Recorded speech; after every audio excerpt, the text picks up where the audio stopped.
이명박 정부에서 불온서적 딱지를 붙인 것에 대해서 헌법 소원을 냈다가 군에서 퇴출당했던 대학 교재로 사용되는 책들도 있었어요. 그럼에도 불구하고 그렇게 딱지를 붙였어요. 잘못된 거 아닙니까? 그것은 잘못된 거죠. 오늘 말씀하시는 거 보면 작은 법, 국민 위에 법이 있다. 소수와 약자가 되어서 침해받는 일들을 일으키지 않게 하라고 법이 있는 건데 우리 판사님들이 제대로 된 판단을 통해서 그 환기를 시켜주는 거예요. 우리 조희대 대법관님은 자기의 사고에 갇혀서 그런 판단을 하지 않는 것 같아요. 그렇게 판단을 했지만 지금은 새로운 판단이 이루어져야 되는 거 아닙니까? 제가 이게 법리를 말씀드리겠습니다. 뭐냐면은 불온서적화했으니 그것을 방해한 거죠. 그 비치되지 못하게 하는 것은 이명박 정부에서 불온서적 딱지를 붙인 것에 대해서 헌법 소원을 냈다가 군에서 퇴출당했던 우리 그 육군 법무관 지영준 아시죠? 예, 압니다. 이분이 14년 만에 모든 명예 회복을 해서 파기환송심 승소로 명예 회복을 다 했습니다. 군의 이런 그 책들 실제로 그 불온서적이라고 딱지를 붙인 책은 대학 교재로 사용되는 책들도 있었어요. 그럼에도 불구하고 그렇게 딱지를 붙였어요.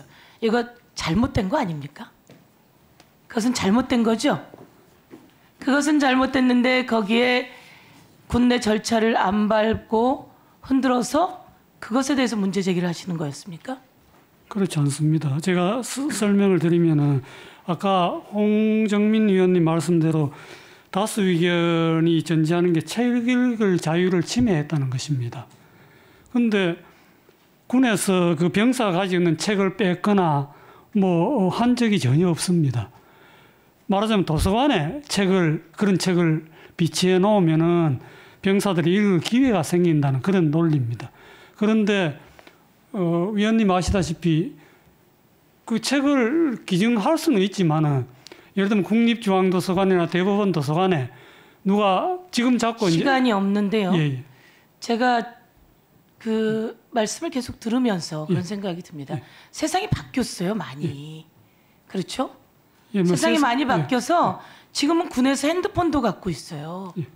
그리고 군에 적응하기 어려운 병사들은 관심사병이라고 그래서 군에서 줄인 다음에 또 군에 오지 않게도 합니다. 세상이 바뀌었어요. 무조건 군대 가야 되는 또 그 내용하고 이렇게 바뀌는 시기고 불온서적이라고 딱지를 붙이는 것 자체에 문제가 있는 거잖아요. 그러면 이런 큰 틀, 오늘 말씀하시는 거 보면 작은 법, 국민 위에 법이 있다. 법은 국민을 지켜주라고, 국민을 보호하라고, 국민이 소수와 약자가 되어서 침해받는 일들을 일으키지 않게 하라고 법이 있는 건데 그 법이 또 제약이 된다면 그 법을 고쳐나가야 되고 고쳐나가려면 입법부가 해나가야 되지만 우리 판사님들이 제대로 된 판단을 통해서 그 환기를 시켜주는 거예요. 그렇죠? 예, 그런데 우리 조희대 대법관님은 자기의 사고에 갇혀서 그런 판단을 하지 않는 것 같아요. 그래서 지금 이 시점에 그렇게 불온서적 딱지를 붙이는 것은 잘못된 거예요. 그런 곳에서 이런 책 읽을 자유를 침해했다라고 하는 헌법소원을 내게 되는 거죠. 그리고 여기에 다수 의견이 그렇게 판단을 한 거고요. 그럼 지금 시점에 그때는 그렇게 판단을 했지만 지금은 새로운 판단이 이루어져야 되는 거 아닙니까? 제가 이게 법리를 말씀드리겠습니다. 뭐냐면은 헌법소원에 가서 결국 헌법소원이 전부 각하 기각됐습니다. 예를 들면 헌법소원을 하기 위해서는 자기 권리를 침해당해야 되는 겁니다. 그런데 군법무관은 그런 책을 가지고 다니든 하등 제지를 받지 않았습니다. 그럼 뭐냐? 병사들이 그런 권리를 침해받았다는 겁니다. 그거는 이제 제3자의 권리를 병사들이 그럼 과연 책 읽을 권리를 침해받았느냐? 그렇지가 않습니다. 자기들이 언제든지 구해서 읽을 수가 있습니다. 그런데 도서관은 예를 들면 국립중앙도서관이든 대법원 도서관 누가 책을 가져온다고 해서 받을 의무가 있는 게 아닙니다. 자기들이 서가가 없으면 안 받을 수. 아무리 좋은 책도 제가 퇴직할 때 제가 가진 좋은 책이라고 해서 대법관 도서관에 갖다 줘도 받지를 않습니다. 그러니까 자꾸 나쁜 책이란 전제해서 하는 게 아니고 병사들이 언제든지 자기가 가서 책을 사서 읽을 수도 있고 다만 도서관에 있으면은 좀 읽을 기회가 많은 것은 사실입니다. 근데 그거를 법리적으로는 간접적인 침해라고 합니다. 근데 그런 간접적인 침해는 법원에서 전혀 권리 침해로 보지 않습니다.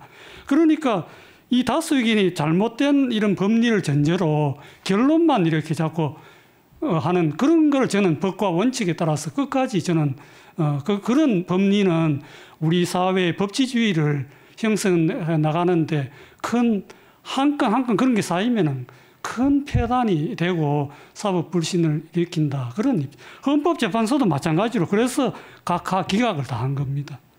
이 사람이 그것을 헌법 소원을 하게 된 취지는 뭔지는 알고 이 취지는 충분히 압니다. 그런데 군 법무관은 그런 법리를 누구보다 잘 알고 있습니다. 그런 분이 안 될 걸 알면서 혼자 한 것도 아닙니다. 그걸 이메일, 전화, 또 공고도 붙이고 해서 다 그걸 또 법무관도 예. 그 도서관에서 그 책을 꺼내서 읽을 자유가 있지 않습니까? 그 읽을 자유를 아무도 방해한 적이 없습니다. 거기에 책이 비치되지 못하게 불온서적화했으니 그것을 방해한 거죠. 그 비치되지 못하게 하는 것은 군이라고 해서 그런 게 아니고 어느 도서관이든 책을 받고 안 받고는 자기들 자유지 그 자유는 헌법상 별도로 보장된 또 자유권이기 때문에 거기에 대해서 누구도 그걸 왜 안 받느냐고 할 수가 없는 겁니다.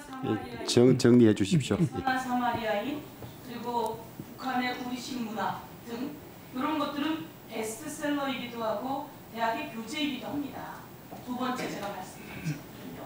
이런 것들을 군에 비치하면 안 되는 불온서적이라고 하는 것에서부터 이런 것 자체가 군인들이 책을 읽을 수 있는 자유를 침해한다고 이렇게 연결하는 것은 너무나 당연한 헌법소원 취지라고 생각하는데 그런 취지에 대해서 헌법소원이 그거는 이치에 맞지 않다고 해서 다 각하해버렸습니다.